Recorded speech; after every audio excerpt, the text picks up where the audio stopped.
All right, we'll go ahead and get started. It's 7 o'clock, and we're in chapter 5 this evening about the definite article and the conjunction vav. But before we do that, oh, I don't have focus on the screen here. There we go. So before we do that, we're going to look at another modern phrase, and then we'll have some time for looking at the workbook, see if there's any questions, and then we'll go over chapter 5, the article and conjunctive vav, and then we'll go over the vocabulary. For the modern phrases, Sukkot begins the 15th day of the 7th month, which is Tishrei, and that's usually September or October-ish. This year, 2024, because there was a second Adar, it's a little later. It's actually going to be finishing up about a month from now. It'll start on the evening, if I remember right, of October 16th. So anyway, for Sukkot, I have the Hebrew spelling of Sukkot, and you can see the ot ending, and that's going to tell you what? It's going to tell you that that is a feminine noun, and that's plural, a feminine plural. So Sukkot. Notice that we spell it with 2 Ks in English, and that is due to this dagesh in the kaf there, Sukkot. And so it means booths or tabernacles. And the greeting, I said a modern phrase, but that's not so much a modern phrase to look at Sukkot, but the greeting is Chag Sameach. Chag Sameach. Notice that the patak here is a furtive patak.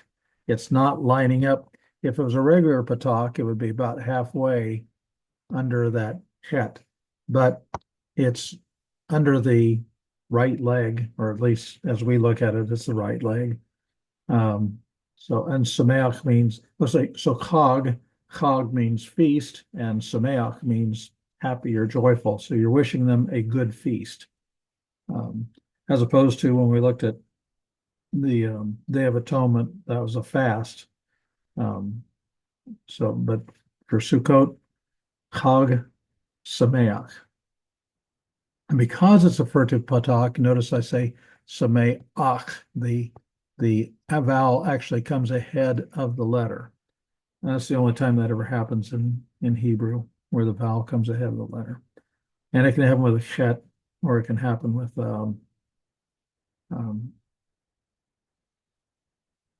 ayin, I believe it is.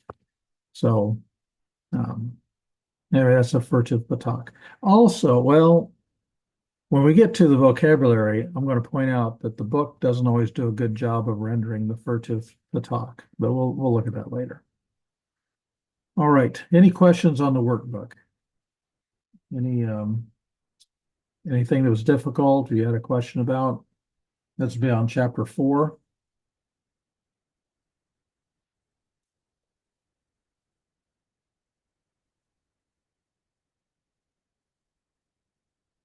Okay, I don't hear of any, so we'll go ahead and move on.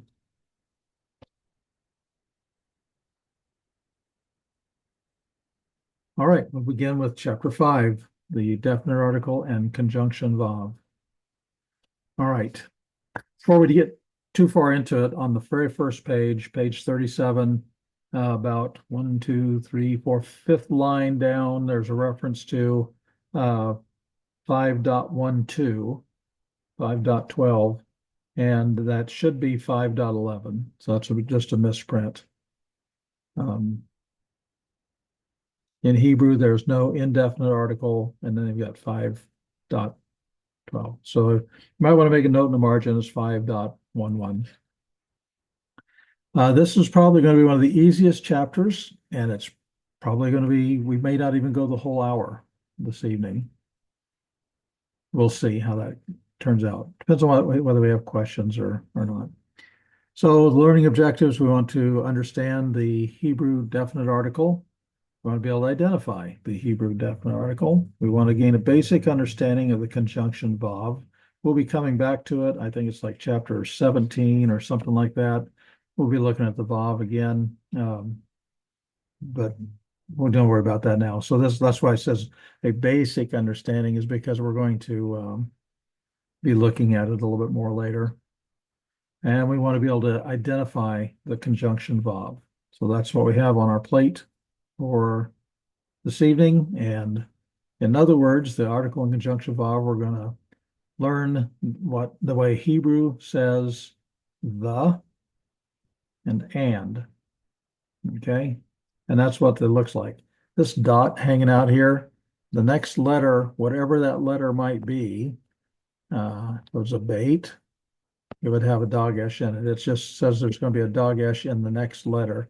So we have the hey, we have the patak, we have a dagesh in the following letter. And the conjunction vav is just a vav with a shva.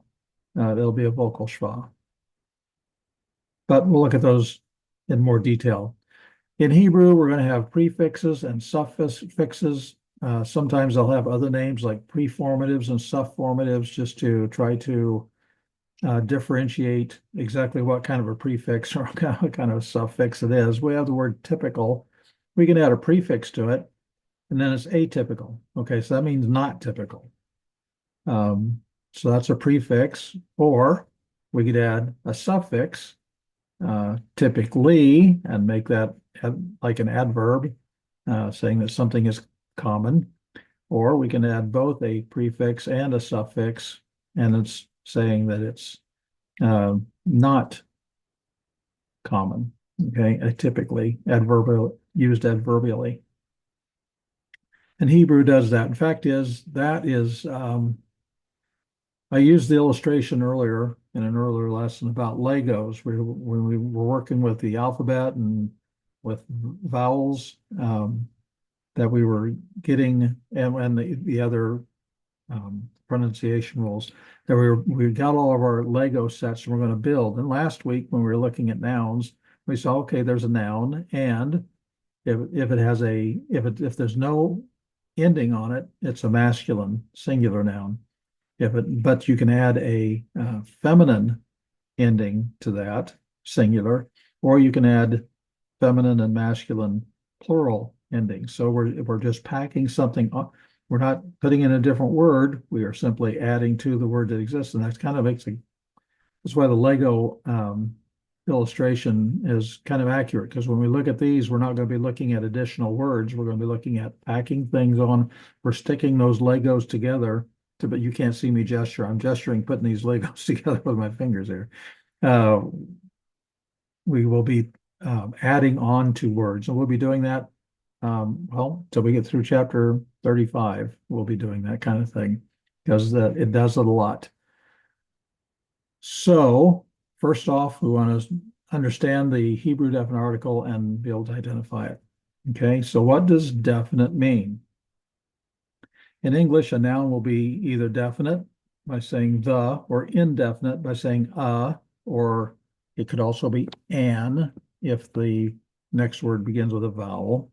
Either way, we would say a table, but we'd say an apple or an umbrella. If it's the next word starts with a vowel, we change it to an. So that's the indefinite article. There is no indefinite article in Hebrew. All they have is the definite article, so it's just the.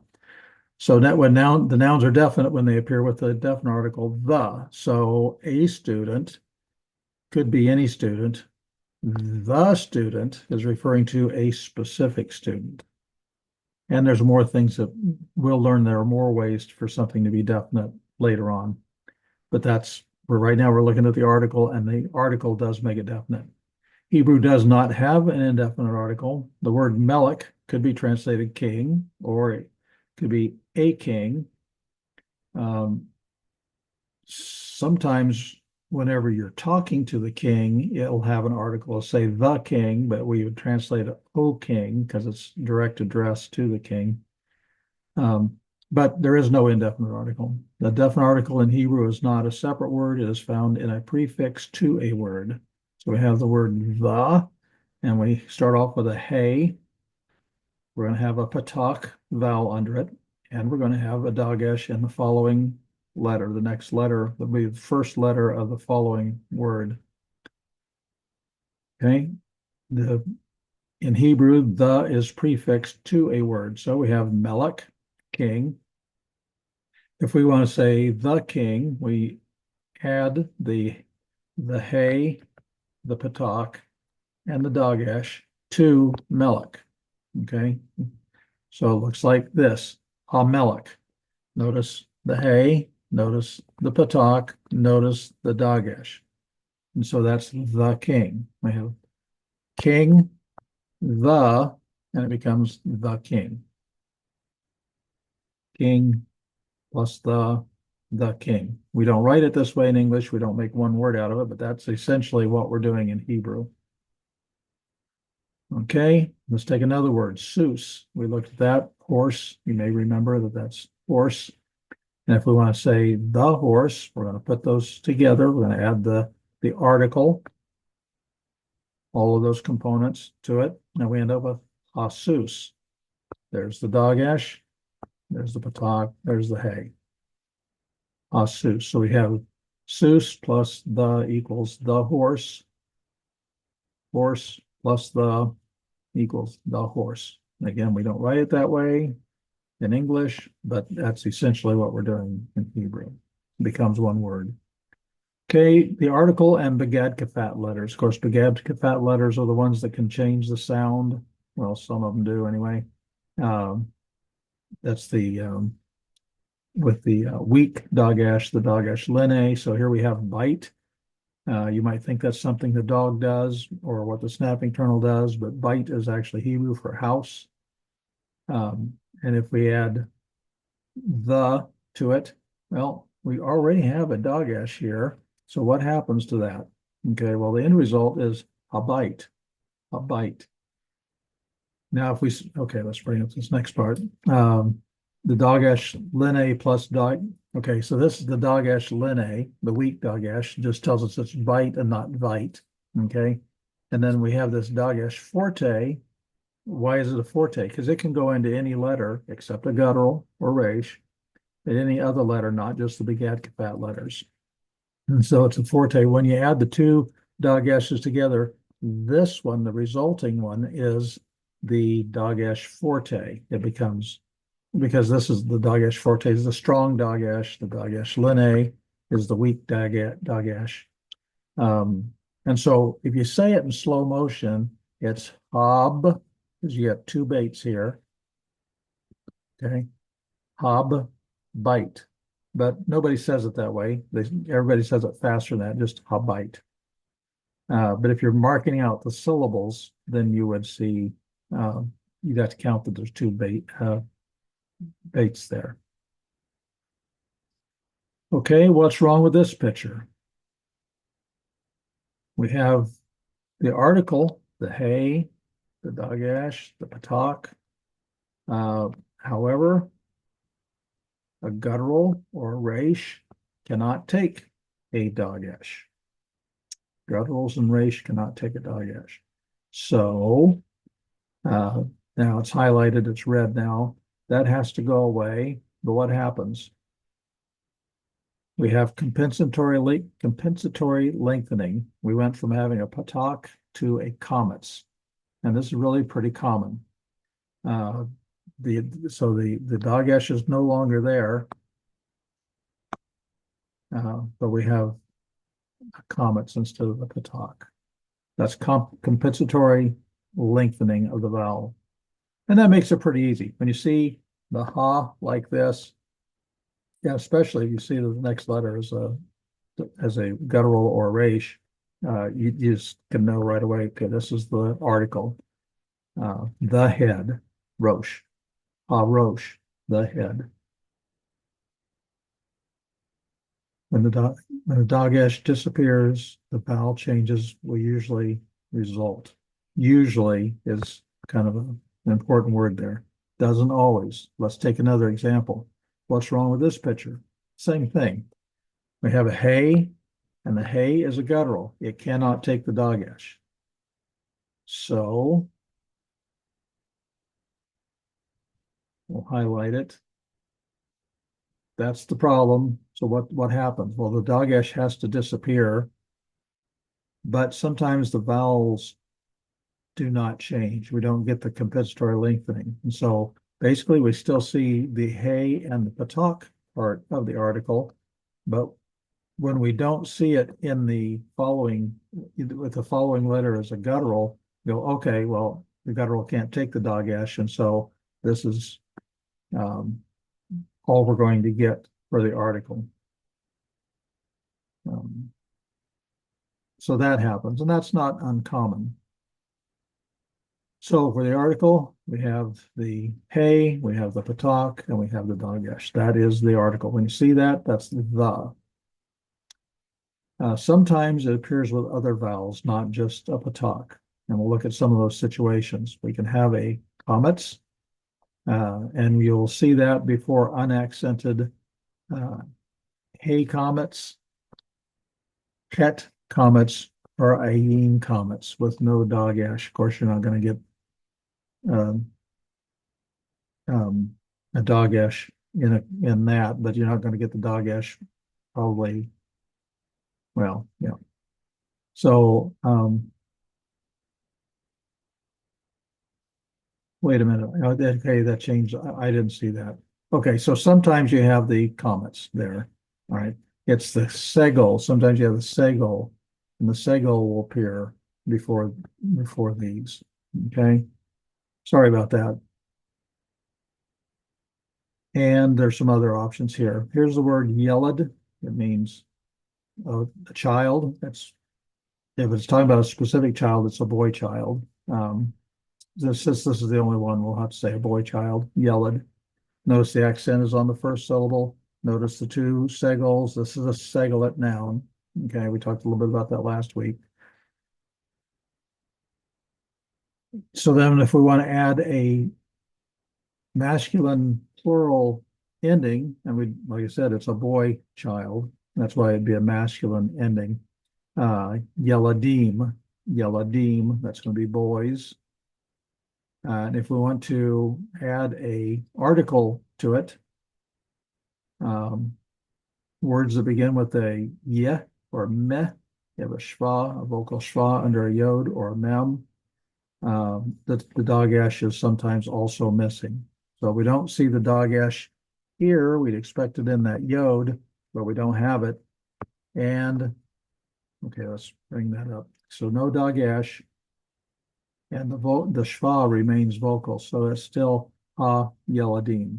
So that's a little bit different behavior. You would expect, let me remove that word there, you would expect having a shva follow the patak, that the shva would be silent.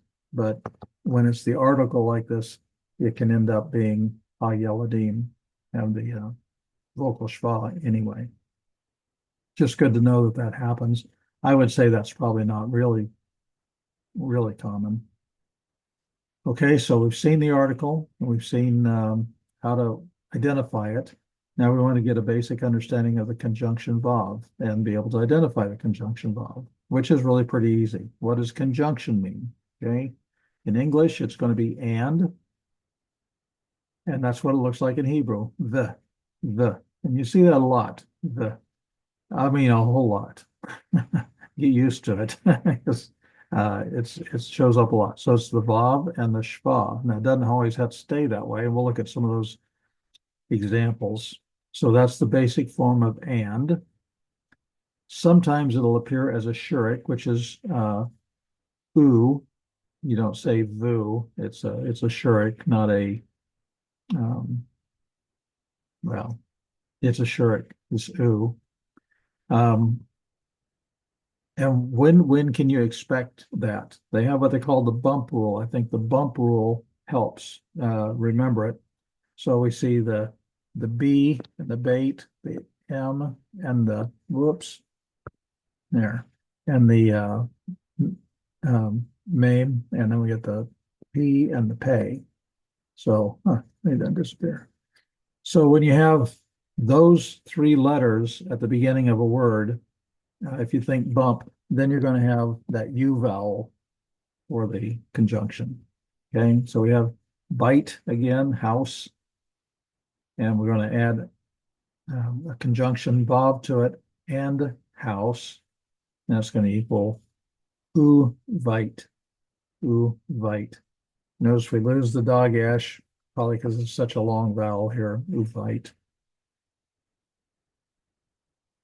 Okay, and before vocal schwa. Okay, so we have sepharim. Sepharim means books. A sefer is a book, and this is the masculine plural ending, and so that's books. And so we're going to say and books. Sepharim plus the equals usepharim.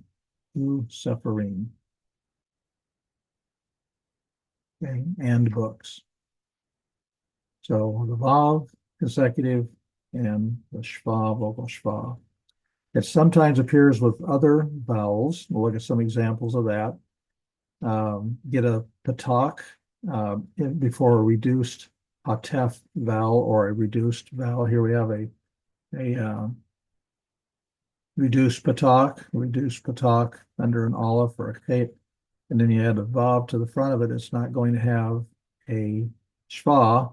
It'll change. I believe that's the next slide. Yep, here we are. So we have the reduced patak, and so it's va. This will actually be va, to pronounce it. So when you have the reduced segol, then it changes to a segol. It mirrors it. It mirrors it. So the on that one. Then when we have a reduced comets, which is actually the O sound, and we had the vav consecutive to it, it's going to be va-ko, va-ko. So those letters, those vowels at the beginning of a word can change the conjunction, but it's still easy to see that it's conjunction because the vav is there. The vav and comets can appear before some monosyllabic or initial accent words. Okay, so those are different options. It's also good to know or realize that the vav consecutive doesn't always mean and. It does a lot, probably more than any other thing. But there are a lot of times where you can see something's contrasted, or perhaps somebody is saying something and there's an adversative there, and it'll be but. So it can be and, but, also even, or even then. The then is what we're going to study later on. As I said, I think it's chapter 17. But, well, I could look. Let's see, it wouldn't take me long to get there. Yes, chapter 17 is the vav consecutive. So in the vav consecutive, that's when we could say then. But like I said, that's quite a ways away, 12 chapters away yet. Now, it also helps to know that very, very few words begin with a vav. Almost every time you see a word starting with a vav, it is a conjunction. The conjunction vav is very common, and it occurs 50,284 times in the Hebrew Old Testament. So it is very, very, very common. And so that means most of the time when you see a vav at the beginning, it's going to be a conjunction. So what are the exceptions? There are 31 times that a beginning vav is not a conjunction. There are 3 words and 7 names. So 10 instances, although they show up more times than that, 31 times. There's a word that's actually vav. That's the name of the word. It's not the letter. This is not the letter vav. This is the word vav. It means hooks, and it's used 13 times. All those times are in the book of Exodus. This is in the building of the tabernacle, and they have hooks that they put the curtains together with, or hang curtains, that sort of thing. And so you'll see the word vav. So when you see vav, it means hooks. That's not a vav consecutive. Okay. Then in Proverbs 21:8, there's the word for guilty. It's only used 1 time, but that begins with a vav. There's a word for child in Genesis 11:30. It too is only used one time. Vashti is the name of the queen in the book of Esther. Before Esther was queen, Vashti was queen. Her name shows up 10 times. And then there are 6 more names. Each one's only used one time. And I have all the references here of where you can find those. And so basically, that's 31 times out of the whole Old Testament. There's over 50,000 times that it shows that the Vav consecutive shows up. So easily 99.999, and we might be able to string out some other nines behind that. But over 99% of the time, an initial Vav is going to be a conjunction. So that's just the first thing you should think, unless you come up with a reason otherwise as you're reading. So what do we do when we want to add, say, and the? We want to put a conjunction and an article together. So we have bite, house, and we want to say the house. We also want to, which gives us a bite, but the reason why that dagesh there, we didn't have this before, but because we're not done adding. So we're still piling on Lego blocks here. Then we're going to add the for and, so and the house, and it comes out the habite, the habite. So that's our conjunction, and there's our article, and the house. And in English, we just string that all together in one word. At least that's how we do it in Hebrew. That's what it would look like in English, and the house. When you have and the, and always comes first. For instance, and the king, and the king, and always comes first. If you have and, both and the. So now you know the basics of the and the basics of the and, ha and the. So let's do some practice here, identifying ha and the and. So this is the first few verses in the book of Genesis, Genesis chapter 1. And so there's a lot of these things we haven't studied, but just going through it, we have Bereshit, bara, Elohim, 8, which, like I said, a lot of this we haven't studied yet. But then we see, oh, here's a hey, here's a patak, and there's a dagesh.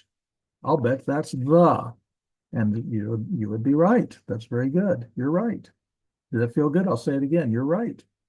The heavens, that's what that is. Hashemayim, the heavens. The 8. Oh, looky there. If you thought that might be a conjunction vav, you are right again. And, so he created the heavens and here's haaretz.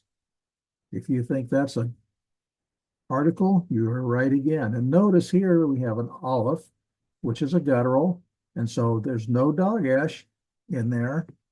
And so we have compensatory lengthening. It turned into a commas. See how easy that is. It's just obvious to us that that's our article. Okay? So verse 2. The haaretz, oh, ding, ding, ding. The ha, got a guttural aleph here, no dagesh, up, compensatory lengthening, and the earth, haita, he was, tohu, vabohu, so we'll void, empty, formless and empty, but we see a vav on the front. Bohu has it's va bohu and empty. Here's our conjunction. Even though it's got a aleph, it's got a comets there. It's obvious that this is still a conjunction and empty. Then v'kodesh. Here you go again. Obviously, that's and. It's going to be darkness. Kodesh is darkness. Over the face of the deep, the home. All right. The ruach. All right, a couple of things here we want to look at. There's our and ruach is spirit. Notice this furtive patak here. So we say ruach, it's not verucha. If it was moved over a little bit, we'd say that. But because it's under this right leg of the het, that's the furtive patak. So we pronounce that patak first. So veruach and the spirit of Elohim, God. Merachefet. That's an interesting word. It's it may only be used here. I'm not sure. Hovering is about the best we can do with it. We don't have a whole lot to build on with that though, but there seems to be evidence from ancient writings that it has to do with hovering in the sense of like a hummingbird, can just flap their wings and stay in one spot. But I've even seen sparrows do that. They just kind of flap their wings and can hover. And anyway, that's kind of the picture we have here of flapping wings hovering over the face of, oh, looky here. There's a hay, there's a patak, and there's a dagesh. And sure enough, that's the waters. Okay. You can see this is not really, really hard. This is pretty easy. Like I said, probably the easiest lesson. Okay, let's speed things up a little bit. Let's just point out, okay, here's a vav. It has a patak. This is actually going to be a chapter 17 version, but it's just, and he said, God, he will be, or let there be light, and it was light. Okay, and here's another vav, and here's the light. You got the hay, you got a comets. Why do we have a comets? Well, the next letter is a aleph. It's a guttural. They can't take the dagesh. We have compensatory lengthening. So, and the light, that good. Okay, and he divided. There's another va, and God divided between. This is one of those curious things that you see in Hebrew. This is the way I always say it. You always have between twice. All right, but we want to notice here we have ha. You notice we have a guttural here. We notice we have compensatory lengthening and the light. So he divided between the light and between the darkness, Kodesh, between the light and the darkness. Notice our Koshek, rather. Thank you, Koshek. Kodesh is holy. So what do we have here? We have a guttural, and so we're not going to have a dagesh in it. We don't. Here's the ha. We did not get compensatory lengthening there. We still have the patak. We still can easily see. Let me see. There we go. We can still easily see that this is the article, the darkness. Bullshit. If you ever watched Welcome Back, Kotter, I know that's a really, really old TV show. They had Arnold Rorschach, so I kind of think of Koshek. He was seen to be kind of in the dark about things. So if that helps you remember, that'd be a free vocabulary word for you. Next line, verse 5, we got the va. There's and here's and. Okay.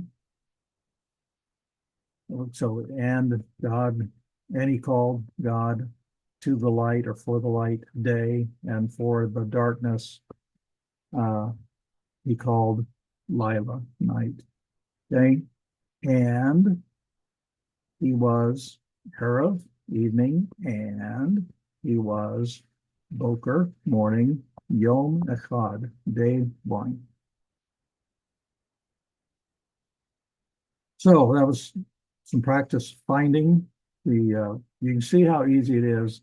When you see something starts with vav, there's only 31 times in the Old Testament where it's not going to be and. Almost always it is. Okay, so we've looked at the article and how to identify it. We looked at conjunction of, how to identify it.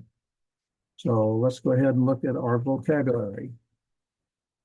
That's on pages 43 and 44.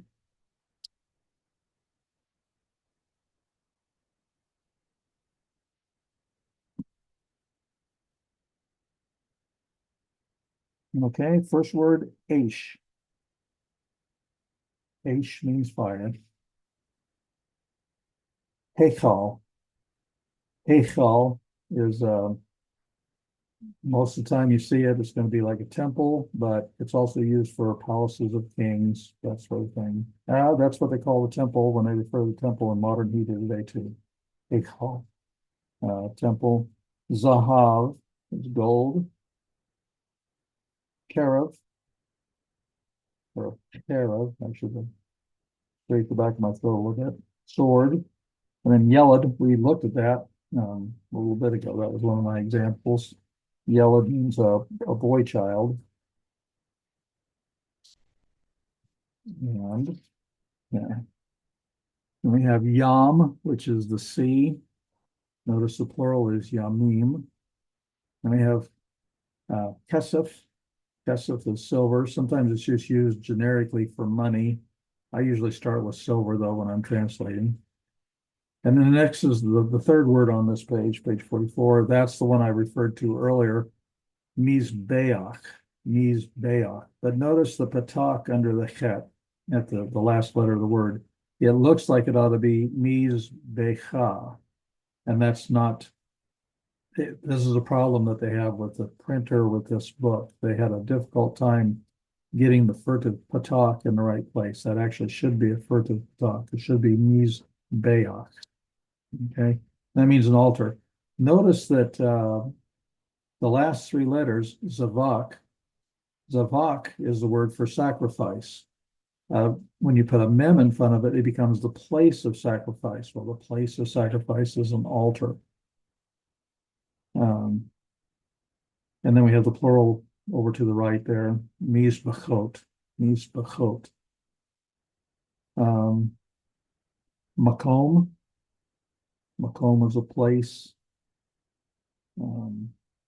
Mishpat, judgment. That's going to be the first go-to word there, but sometimes it's ordinance. There are some translations that'll say rule, but I usually go with judgment. If that doesn't seem to fit well, I'll go with ordinance, because that's usually what it's referring to. It's either going to be a judgment or it's going to be referring to something, a part of, the law of God, in a sense there. Na'um, na'um. Pretty common word, a declaration. It's a noun. It's not saying that somebody said something. It's an utterance. Or I like declaration. A declaration. You see it a lot. A declaration of Yahweh. You see that in the prophets. Olam is forever or everlasting or ancient. It can be spelled defectively, without the holem vav and just have the holem. Anon. It says clouds, but anon is actually singular. He marks it as collective, so it could be other clouds, but this is a word that's used whenever God led the people in the wilderness. And he had the Amud Anan, the pillar of cloud. Amud being the pillar, Anan being the cloud. And then next one is Ruach, and here again we have what looks like a normal patak, and it's not. This is a printing issue in this book. It is actually a furtive patak, so it's ruach. You pronounce the A vowel before you get to the chet, ruach.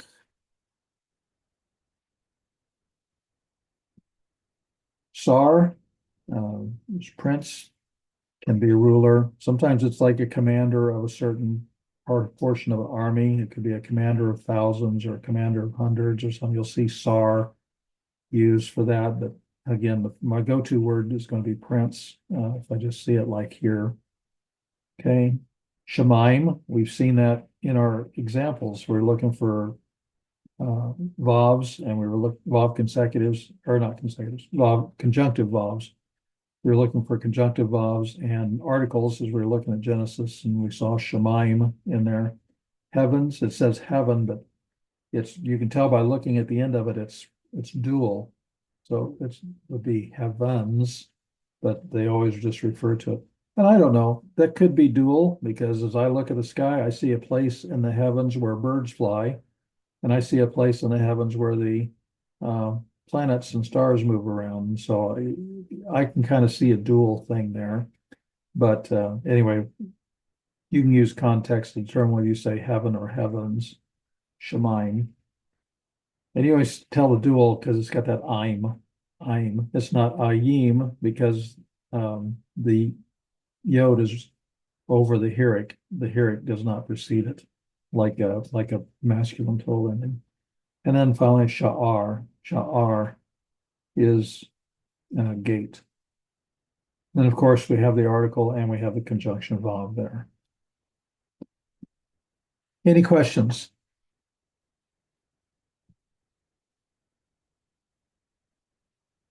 Okay. Well, this week in the something you should consider, that's on pages 45 and 46, if you feel like you need some motivation here, need some encouragement to just help you really keep with your studying, I'd say that you guys have come through a lot of learning doing the alphabet and the vowels and the pronunciation rules. And if you feel like you're still kind of rusty on it, don't worry about it. It's not going away. We're going to be doing pronunciations the whole class. We're going to be looking at vowels the whole class. We're going to be looking at obviously letters the whole class. So this will become pretty solid in your mind. Don't fret about it.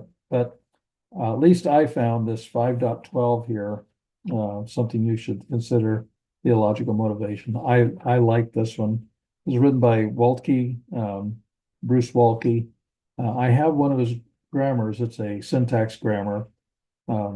He and that's the Waltke O'Connor. I can't remember the other guy's first name, O'Connor, but anyway. So this is somebody who really is accomplished in Hebrew. So I want you to be encouraged. Reading Hebrew is certainly worth it. It's worth the work. And just like reading the Bible, why do we read the Bible? To know God better, love him more, walk in his ways, and become more like Jesus. Why do we want to read it in Hebrew? Same thing, to know God better, to love him more, to walk in his ways, and to become more like Jesus. So, homework this week is the exercise 5 in the workbook. And this time you have Bible translation. From now on, you will have Bible translation. Now, I don't think that the answer key has any of the Bible translations. Maybe it has some. I don't remember. But we can certainly cover the Bible translations when we go week to week. In the next lesson, we'll spend some time. We can go over them. All of these are 2 Hebrew words a piece. That's on page 21. And you'll notice that most of them have a ha, and most of them have a v, and some of them have v and ha both. And so this is working on getting used to that conjunction verb and the definite article.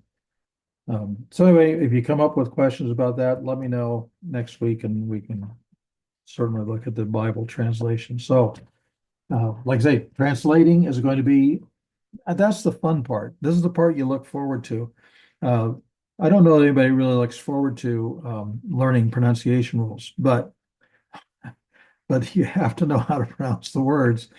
But reading the text, that's what I know that's what I enjoy. I know that's what my wife Bonnie enjoys. We enjoy reading the text. And so translation, that's good. We'll be doing that from now on. So do your workbook, memorize the chapter 5 vocabulary.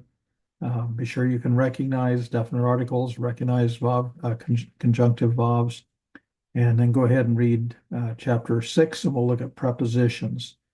You're going to find that they bear some resemblance to the article as far as how they work, and sometimes they even do double duty, but we'll talk about that more. That's chapter 6. Don't worry about that. We'll look at that next week. Any questions?